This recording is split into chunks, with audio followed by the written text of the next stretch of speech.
Все нравится, красиво, тоже такое хотим. По такому двору и гулять хорошо. Из скучных серых и советских в современный апгрейд дворов по всей республике красочная детская площадка, полноценная спортивная. Дома уже стоят 50-х годов.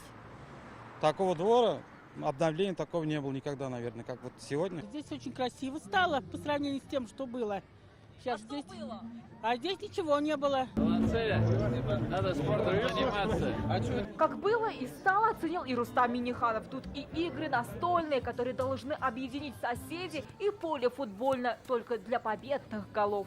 Я ближе был к таким, к дворовым условиям, так скажем.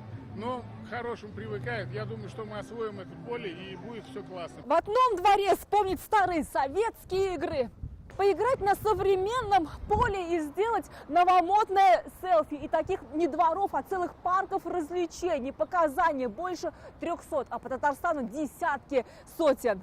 Очень красивые цвета, яркие.